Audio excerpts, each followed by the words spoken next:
Daar sê, goeienaand, Sjaltyd hier en welkom by nog 'n episode van Dit is my storie. En ek hoop regtig waar, ek kry hierdie ou nou reg na take 96 en dis episode 3. Dit gaan 'n lang jaar wees. But I'll get there. Ek hoop regtig waar, julle het 'n super fantastiese week of naweek of dag of wat julle ook al gehad. En as hy voorlê, geniet hom. Op daai trant, die eerste 2 episodes, hoop ek ook van harte dat julle dit geniet het, die inhoud geniet het, Sjaltyd se storie en dan Tafelberg was vir my lekker gewees en ek gaan probeer voortbou op inhoud soos daai. Gaan 'n bietjie deviate, bietjie nog ander goeders bysit. Die idees begin so stadig deurkom. Ek het dan nou sagte ware gekry op my recordings wat ek uiteindelik vasgemaak het, 'n bietjie rondgespeel en rondgeval. Die laaste paar hare uitgetrek. Want ou sukkel nogals met die goed en dan blaai daar deur YouTube op die rekenaar om te gaan kyk wat kan mens gebruik. The best 10 software to use wanneer jy YouTube movies maak en die een sê dit en dan werk jy op die een. Ek dink daar's van julle wat my pyn voel. Vir julle wat net na inhoud kyk, baie makliker. Ons wat dit moet edit en deurwerk, ons nou onskuld daai. Is nog as dit dan 'n lekkie, want daar's so baie content daar buite vir ons wat begin met die proses, wat jou kop so die mekaar maak. Maar einde van die dag is dit goed, jy leer daardeur, leer maar weer om te edit en weer te edit en so raak die proses 'n bietjie makliker. So raak die proses voor die kamera vir my 'n bietjie makliker. Scratch nog 'n bietjie hier en daar om my intro reg te kry, goeders reg te kry. Nog steeds, wanneer sê ek wat of miskien kan julle my 'n guide in terme van my inhoud. Sê ek nog te veel of moet ek sommer boom oorgaan na 'n paar intro na die studio gas. Geef my 'n bietjie raai terugvoer, stuur vir my comments, wat julle ook al stuur, wat ek ook moet leer op YouTube waar om die ding te plaas. Maar dat ek die terugvoer kry en dit gaan vir my baie makliker maak en help om dan ook iets aan te spreek wat julle graag beter wil hê of wil hoor. Want soos ek sê, trial and error vir my, maar is vat hom. Vinnig terug na Two Terriers Koffie, wat nog steeds vir my sponsor met sy koffie, Zander, vreeslik baie dankie. En dan die box, die houtbox Tom van Tomcore Fitness.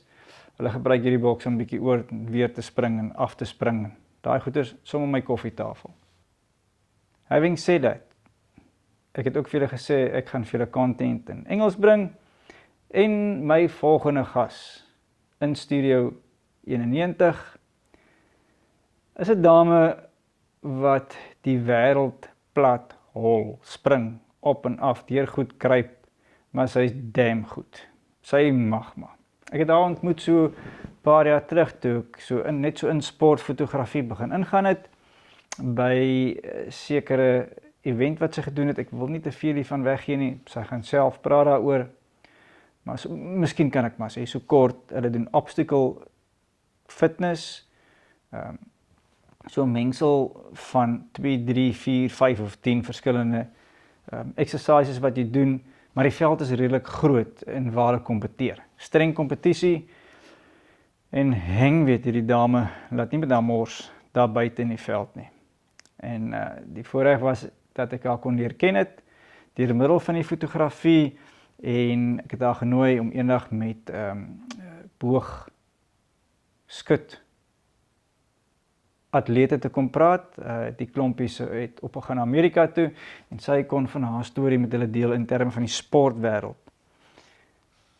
En soos ek haar kon volg in haar sportloopbaan, wat ek nou sien uit foto's en waar ek self vir haar afneem daar by die sportevents, is baie goed om te sien hoe die kurwe opgaan. En hoe haar storie omvou en dit nog steeds is wat sy daai tyd vertel het. En dan ook juist die rede hoekom ek haar genooi het by Studio 91. Want sy het 'n storie agter die storie.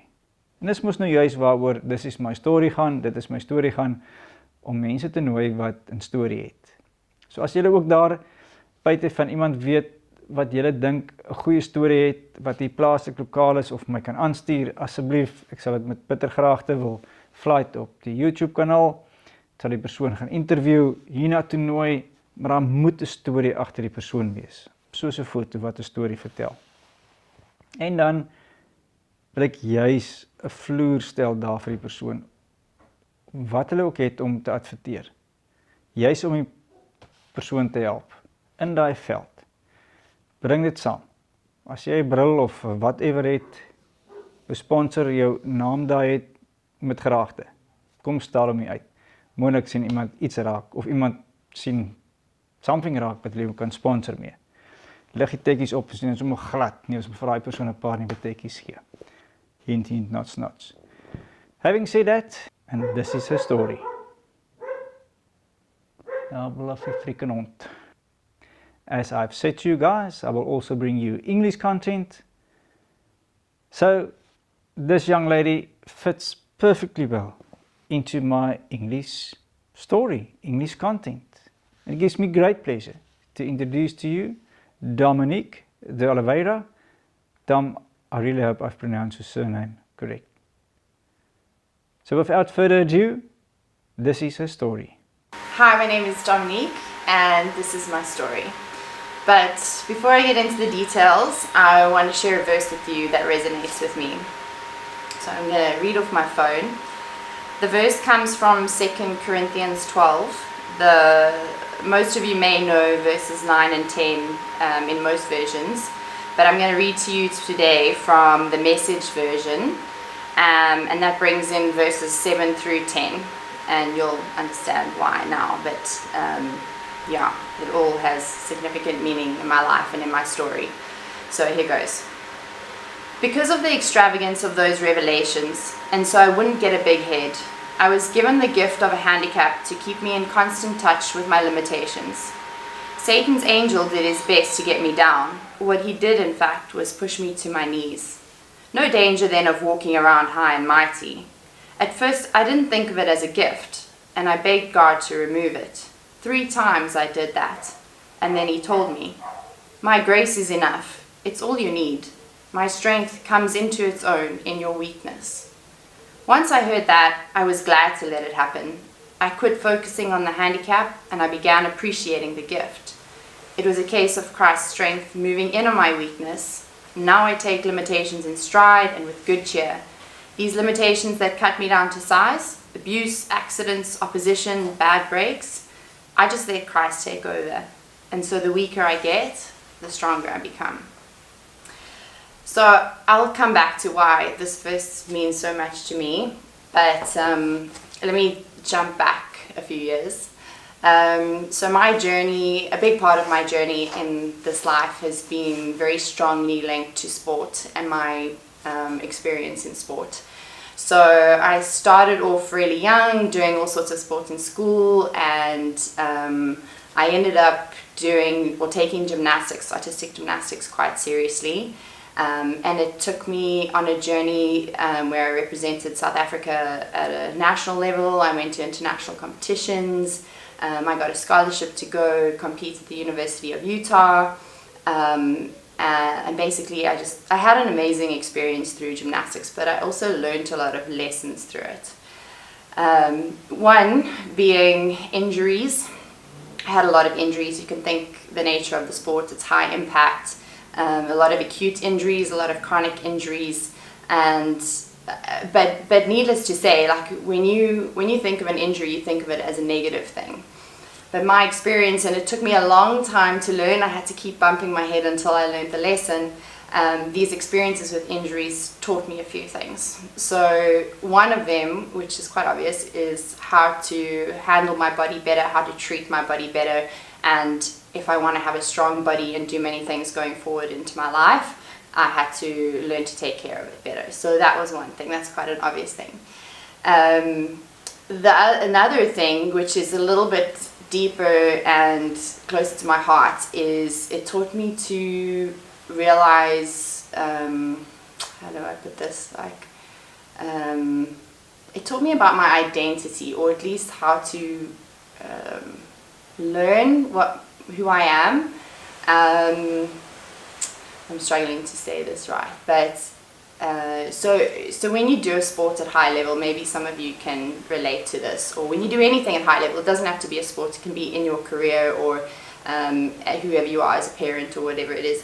A lot of us find identity in that thing that we're really good at, or what we're doing. So for me, it was about being the best, or the best that I could be, and achieving something in my sport. And this started off in gymnastics, and then it transitioned into the other sports that I'm involved with now, triathlon and obstacle racing. And basically, I got to a point where I felt that, or I started questioning, like, who am I if I can't perform in this sport? And I thought, like, well, if I'm not winning and if I'm not on the podium, then nobody knows me, nobody cares. And what the injuries taught me is to appreciate who I am, and who I am outside of the sport, basically. So, and who I am regardless of where I place on the podium. So because it's many times in my life I was injured, obviously it took me out of training and competing, and every time that happens you take it back a step.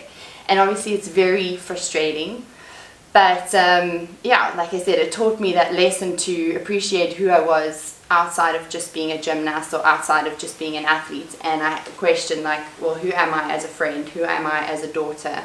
What role do I play in the lives of the people that I come across, whether, you know, in relationships or in a workspace? So that was one aspect that these injuries, or one thing that these injuries taught me. So when it comes back to the verse, I think it's Paul who speaks this verse, and he talks about his trials and tribulations, and he's talking about a thorn specifically. So for me, the thorn is, and will be in other ways as well, but at the time, an injury or injuries.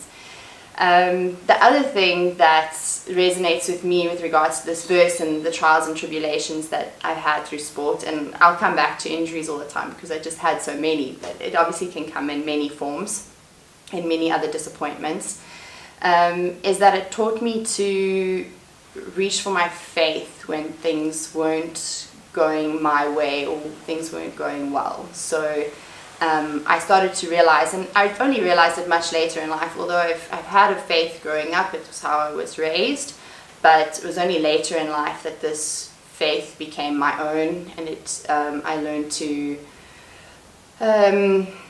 use it to strengthen what I was doing, or how I felt about my life, or in the way that I approached my life. So in this regard, again, with example as an injury, if I wasn't able to train or compete or perform, I would hand those worries to God. I've learned now, I didn't always get this right, but I've learned to leave it in His hands, because for me, He always has a plan. He always knows better, and He knows that whatever's going on in my life, He can shape those things into something that's going to raise me up. But I've had to learn to put that trust in Him, because I never always had it. Like, I always felt like it was only up to me.